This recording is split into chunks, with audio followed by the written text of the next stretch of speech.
நித்திய வார்த்தைக்கு உங்கள் அனைவருமாக நான் வரவேற்கிறேன். இன்றைய வார்த்தை மன்னிப்பு. பிறரை மன்னிப்பது நம்முடைய வாழ்க்கையிலே மிகவும் முக்கியமானது.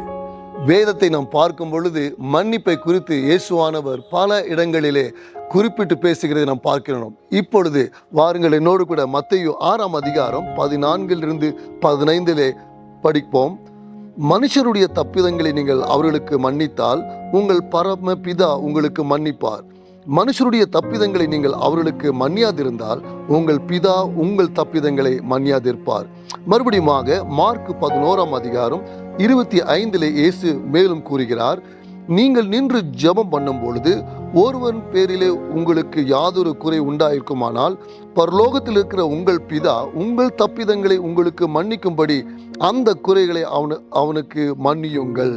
பிரியமானவர்களே, நாம் ஜெபிக்கும் பொழுது ஒரு சிறிய தருணத்தை எடுத்துக்கொண்டு நாம் யாரையாவது மன்னிக்காமல் இருப்பது குறித்து பரிசுத்த ஆவியை நமக்கு உணர்த்துவார் என்று சொன்னால், அல்லது நம்முடைய மனசாட்சி நமக்கு உணர்த்தும் என்று சொன்னால், நாம் சற்று நேரம் ஆண்டவரிடத்திலே இந்த காரியத்திற்காக ஆண்டவரிடத்திலே உதவியை நாட வேண்டும்.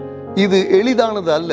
ஆனாலும் நாம் மன்னிப்பு பெற வேண்டும் என்று சொன்னால் நாம் மற்றவர்களை மன்னிக்க வேண்டும் என்று சொல்லி இந்த கர்த்தருடைய வார்த்தை நமக்கு தெளிவோடு கூட சொல்லப்பட்டிருக்கிறது. ஆகவே பரிசுத்த ஆவியானவர் இன்றைக்கு உங்களுக்கு இந்த மன்னிப்பை குறித்து உணர்த்துவார் என்று சொன்னால், மற்றவர்களை மன்னிக்க ஆண்டவரிடத்தில் அந்த இருதயத்தை தரும்படியாக கேளுங்கள்.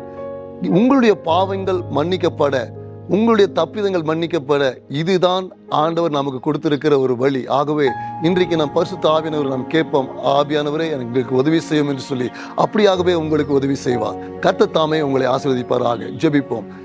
நல்ல பரலோக தகப்பனே, இந்த காலை வேளைக்காக உமக்கு நன்றி, இந்த நாளுக்காக நன்றி, இந்த வசனத்திற்காக நன்றி ஆண்டவரே. மன்னிப்பை குறித்துதான முக்கியத்துவத்தை எங்களுக்கு நீர் கற்றுத்தந்தமைக்காக நன்றி. நாங்கள் மற்றவர்களுடைய தப்பிதங்களை மன்னிக்க ஆண்டவரே எங்களுக்கு ஏற்ற இருதயத்தை தருவீராக.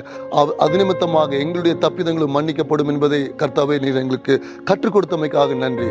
தொடர்ந்து பரிசுத்த ஆவியானவரே எங்கள் அனைவருக்கும் நீர் உதவி செய்ய வேண்டுமா நாங்கள் ஜெபிக்கிறோம். இயேசுவின் மூலம் நல்ல பிதாவே, ஆமென்.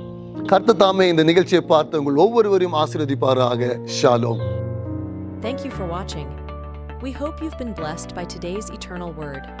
Don't forget to follow us for more updates and subscribe to our channel to stay tuned with our latest content.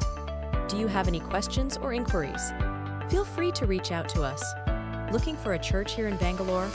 We welcome you to Eternal Life Fellowship Church. Please visit us during our Sunday services at 8:30 a.m. for English service and 10:30 a.m. for Tamil service. God bless you.